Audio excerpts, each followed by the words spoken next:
इस वीडियो में हम डिस्कस करने वाले हैं हेल्थ एंड हाइजीन के बारे में। हेल्थ एंड हाइजीन आपने बहुत बार पढ़ा होगा, क्लास 6 से 5th हम इस चैप्टर को अपने बायो साइंस में पढ़ते ही आ रहे हैं कि हेल्थ क्या है, हाइजीन क्या है। हेल्थ मतलब स्वास्थ्य को अच्छा रखना, हाइजीन यानी साफ़ सुथरे से रहना, एंड ये सब को रिलेटेड होते हैं हमारे तबीयत, फीवर, हेल्थ को लेकर। बट आज हम इसके बारे में बहुत डीपली ही पढ़ने वाले हैं। So let's start. सबसे पहले हम स्टार्ट करते हैं हेल्थ से। हेल्थ क्या है? According to the WHO it is a state of being well mentally, physically and socially. देखो, जो हेल्थ है ना, उसके लिए एक प्रॉपर डेफिनेशन अभी तक नहीं ढूंढी गई है। एक प्रॉपर डेफिनेशन हेल्थ क्या है ये नहीं बताई गई है। तो WHO ने फिर भी एक स्टेटमेंट फाइंड किया है जो कि कहता है कि हेल्थ क्या है?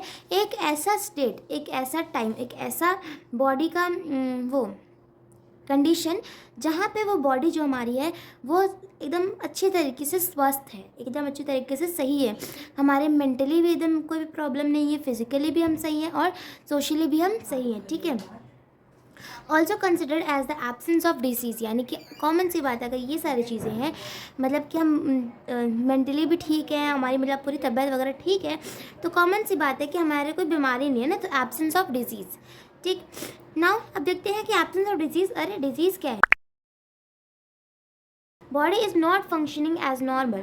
डिजीज़ मतलब यही कोई बीमारी, यानी कि जब बॉडी हमारी नॉर्मल, जैसे नॉर्मल डेज में फंक्शन होती है उस तरीके से जब हमारी बॉडी फंक्शन नहीं होती, दैट मीन्स कि हमारी बॉडी में डिजीज़ है। पर्टिकुलर स्टेट वेयर ऑर्गन्स और systems don't function in a healthy way. देखो, जो हमारे ऑर्गन्स होते हैं वो जिस तरीके से वो काम करते हैं, उनका रेगुलर वर्क जो है वो उस तरीके से अगर काम नहीं कर रहे हैं, दैट मीन्स कोई प्रॉब्लम आई है, उस प्रॉब्लम की वजह से हमें डिजीज़ हो गई है ना। जैसे कि नॉर्मली हमारी जो ब्रीद है वो नॉर्मल चलती रहती है, हाँ ठीक है, बट जब हमारे सर्दी हो जाती है तो हमारी नोज़ ब्लॉक हो जाती है ना, सांस लेने में प्रॉब्लम आने लगती है, तो फिर ये कुछ हमारे फंक्शन में प्रॉब्लम आई, वो थोड़ा सा डिसबैलेंस हुआ, तो यही हो गया, डिजीज़ हो गया हमें ना।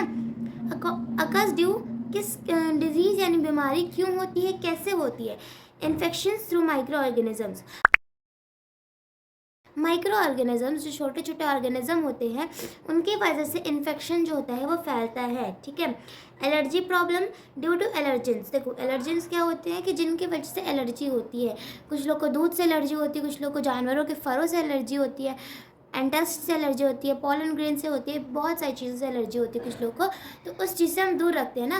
और किस चीज़ से दूर रखते हैं? एलर्जन, यही दूध, फर, इन सब चीज़ों से दूर रखना।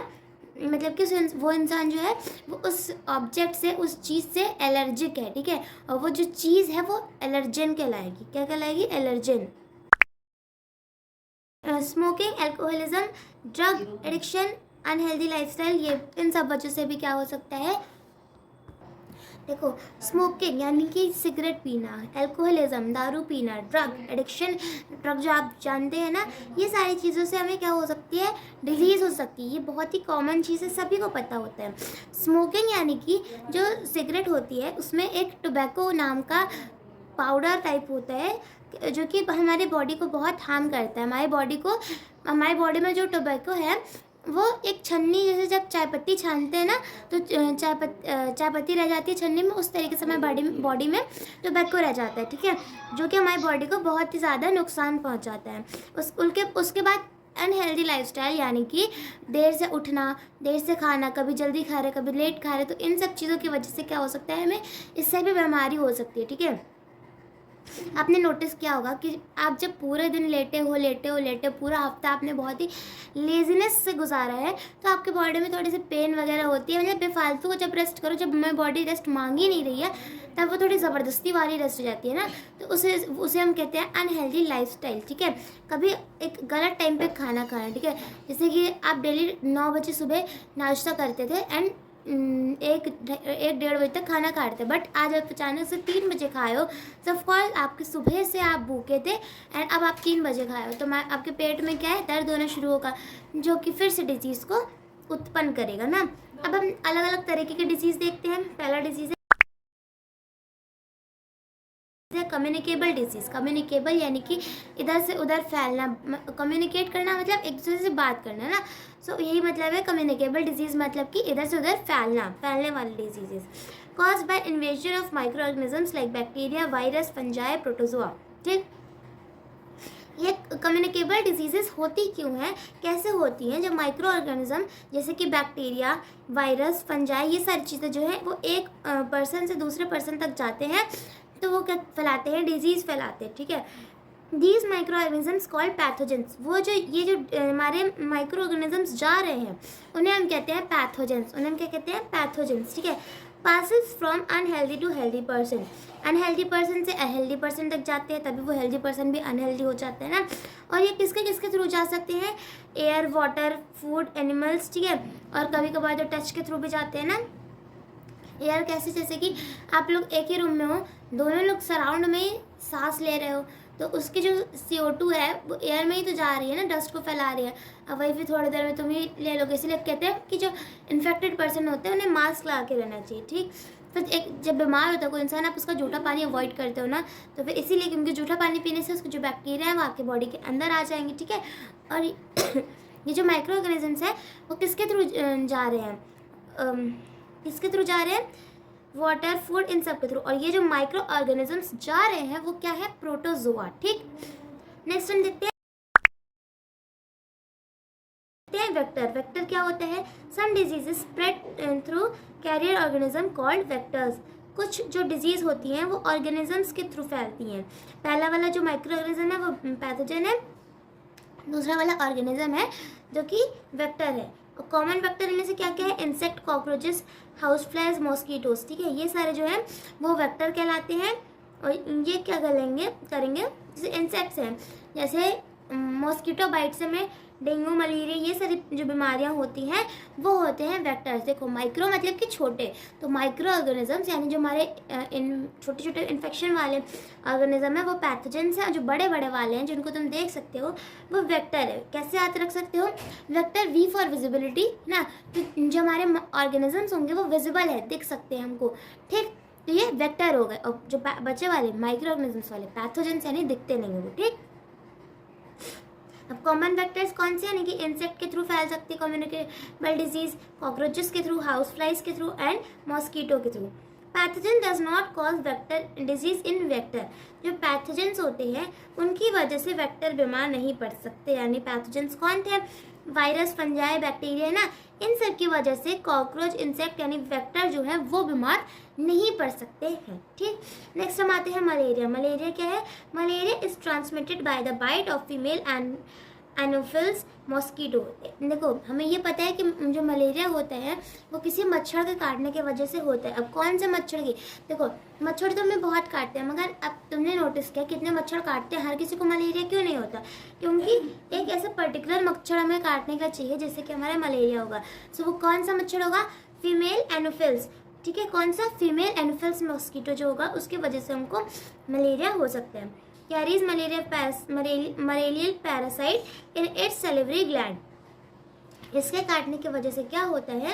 ये देखो, जो हमारी फीमेल एनोफिल्स होती है उसके सलाइवा में, उसके थूक में क्या होता है? मलेरियल पैरासाइट होता है जो कि काटने की वजह से हमारे बॉडी में फैल जाता है, उसकी वजह से हमें मलेरिया हो जाता है। नेक्स्ट, ठीक, फिर देखते हैं डेंगू। डेंगू क्यों होता है? By the bite of aedes mosquito. अब डेंगू होता है एक पर्टिकुलर मॉस्किटो के द्वारा, दैट इज एड्स मॉस्किटो। पहला था एनोफिल्स, दूसरा है एड्स मॉस्किटो। ठीक, अब हम देखते हैं प्रिवेंशन। हमें बीमारियों से बचने के लिए क्या क्या प्रिवेंशंस लेने चाहिए। देखो, प्रिवेंशंस बहुत ही कॉमन है, ये सब खुद से भी लिख सकते हो, बट कुछ बड़े बड़े होते हैं, कुछ मेन होते हैं। जो बुलेट पॉइंट्स है वो मैंने लिख रखे हैं, तो वो भी मैं आपको बताने जा रही हूँ। Necessary to know cause of disease and mode of transmission to know its prevention. किसी भी चीज़ का, किसी बीमारी का प्रिवेंशन पाने के लिए हमको पहले पता होना चाहिए कि वो जो बीमारी है वो आ कैसे रही है, फैल कैसे रही है। ठीक है, तभी तुम उस चीज़ को फैलने से बचा सकते हो और होने से बचा सकते हो। ठीक है, फिर use antiseptic soap to wash hand after washroom. Washroom जाने के बाद तुमको एक एंटीसेप्टिक सोप से हाथ धोना चाहिए जो कि तुम्हारे हाथ पे लगे हुए जर्म्स को मार देगी। पर्सनल हाइजीन मेंटेनेंस यानी कि जो हाइजीन मेंटेन करना चाहिए, साफ़ सफाई से रहना चाहिए, जैसे कि डेली बाथ लेना ताकि हमारे बॉडी में से जो पसीना और गंदगी है वो मिट पाए। Wash hair to remove oil and dirt, अपने हेयर्स को भी रेगुलरली वॉश करते रहना चाहिए ताकि वो ऑयली ना रहे, उसमें डर्ट ना रहे ना, मिट्टी ना रहे। Brushing teeth prevents tooth decay, यानी कि टीथ ब्रश करना, हम जो ब्रश करते हैं क्यों करते हैं, ताकि हमारे दांतों में कीड़े ना लगे, तो एक वहाँ हाइजीन हो गई ना। नेक्स्ट है drink boil water to kill its germ, हम जब पानी पीते हैं तो डायरेक्ट नहीं पीना चाहिए, गर्म करके पीना चाहिए, क्योंकि गर्म पानी पीने से वो पानी के जर्म्स को मार देती है, ठीक है। Keep food covered in fridge, अगर तुम कोई खाना है, रखा हुआ खाना तो ऐसे नहीं खाना चाहिए, बट अगर खाते हैं तो वो खाना ढका हुआ होना चाहिए, और मेनली आप अगर फ्रिज में रखो तो बेटर है। नेक्स्ट है use handkerchief while sneezing to let not the germ spread droplets. देखो क्या है फिर कि हमें हैंकी यूज़ करनी चाहिए छींकने के टाइम, क्योंकि जब हम छींकते हैं तो काफ़ी सारे जो जर्म्स हैं वो फैलते हैं, बट अगर हम हैंकी यूज़ करते हैं तो उससे क्या है, वो जर्म्स के जो ड्रॉपलेट्स हैं वो हैंकी पे चले जाएंगे, एंड देन हैंकी आप वॉश करके उसको हटा सकते हो ना। Garbage should cover to prevent flies, देखो जब कूड़ा होता है तो उसके ऊपर मक्खियाँ लगती रहती है ना, अगर तुम कूड़ा खुला रखोगे तो फिर ऑफकोर्स है कि उस पर मक्खियाँ लगेंगी, मगर कूड़ा भी है तो ढक के रखो ताकि उस पर मक्खियाँ ना लगे। Particular vaccination for particular disease, कि जो कोई बीमारी है उसकी वैक्सीन आती है। देखो particular vaccination for particular disease which increase immunity of body to that disease. देखो वैक्सीन लेने से क्या होता है ना, जैसे कि ट्यूबरकुलोसिस है तो आपको अगर ट्यूबरकुलोसिस है तो आपको उसकी वैक्सीन मिलती है, ठीक है, टीबी की वैक्सीन मिलती है। सो वो वैक्सीन लेने से क्या होता है ना कि आपके अंदर अभी क्या होता है कि हम जब किसी भी को अगर ट्यूबरकुलोसिस है तो आपको उसकी वैक्सीन मिलती है, ठीक है, टीबी की वैक्सीन मिलती है। वो वैक्सीन लेने से क्या होता है ना कि आपके अंदर अभी क्या होता है कि हम जब किसी भी पर्टिकुलर डिजीज़, किसी पर्टिकुलर बीमारी की वैक्सीन लेते हैं तो हमारे अंदर उस डिज़ीज़ के प्रति जो इन्फेक्शंस है उसको मार देता है, यानी कि उस डिज़ीज़ के लिए इम्यूनिटी स्ट्रॉन्ग कर देता है, जिससे कि वो डिज़ीज़ हमें और नुकसान नहीं पहुंचा पाएगी, ठीक है। ये एक इम्पॉर्टेंट पॉइंट है, ये समझना थोड़ा डिफ़िकल्ट हो सकता है, तो मैं आपको फिर से समझा रही हूँ कि particular vaccine for particular disease, तुम एक वैक्सीन ले रहे हो एक डिजीज़ के लिए, ट्यूबरकुलोसिस के लिए टीबी वैक्सीन ले रहे हो, ठीक है। वो क्या करेगा, तुम्हारा उस डिजीज़ के प्रति इम्यूनिटी बढ़ा देगा, जिससे कि तुम्हें वो बीमारी दोबारा ना हो सके, ठीक है। फिर है वैक्सीनेशन एंड इम्यूनाइजेशन। वैक्सीनेशन यानी कि वैक्सीन लगवाना, इम्यूनाइजेशन यानी इम्यूनिटी बूस्ट करना। Ability of our body to resist opposing disease called immunity. देखो हमारी बॉडी में जो एबिलिटी यानी कि जो उस डिजीज़ को मारने की एबिलिटी को हम इम्यूनिटी कहते हैं, ठीक है। किसी भी डिजीज़ को हमें अपनी बॉडी से हटाना है तो वो कैसे हटा सकते हैं, इम्यूनिटी स्ट्रॉन्ग रखकर, ठीक है। Immune system protects body from disease by WBCs destroy pathogens. देखो हमारी बॉडी में जो पैथोजेंस होते हैं, पैथोजेंस कौन थे, माइक्रो ऑर्गेनिजम्स थे, ठीक है। तो हमारी बॉडी के माइक्रो ऑर्गेनिजम्स को WBCs यानी वाइट ब्लड सेल्स मारते हैं और हमारे इम्यून सिस्टम को स्ट्रॉन्ग रखते हैं, ठीक है। In response WBCs produce antibodies. फिर ये मारने के बाद WBC क्या करता है, एंटीबॉडी बनाता है, जो कि क्या करता है, फिर जो हमारा डिजीज़ आता है उससे लड़ने की क्षमता रखता है। Immunity which protects us from a short. अब इम्यूनिटी क्या है, जो हमारे बॉडी को प्रोटेक्ट तो करती है बट शॉर्ट पीरियड करती है। इनहेरिटेड और इनिटेड इम्यूनिटी भी इसको कहा जाता है, ठीक है। नेक्स्ट है वैक्सीन। वैक्सीन क्या है,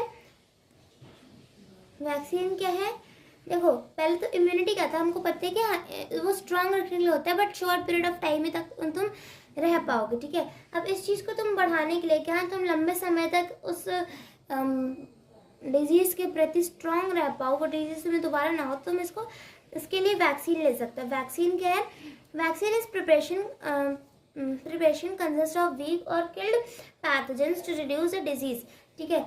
ये किस चीज़ से बनी है, पैथोजन से बनी, यानी माइक्रो ऑर्गेनिज्म से, जो कि हमारी बॉडी के अंदर की बीमारियों को मारेगी। वैक्सीनेशन क्या है, process of injecting a vaccine through which the weak pathogen stimulates. देखो वैक्सीनेशन का एक प्रोसेस है जिसमें कि हम वैक्सीन यानी इंजेक्शन लगाते हैं, जिससे कि क्या होता है जो वीक पैथोजेंस होते हैं ना वो स्टिमुलेट होते हैं and act as antibody against them.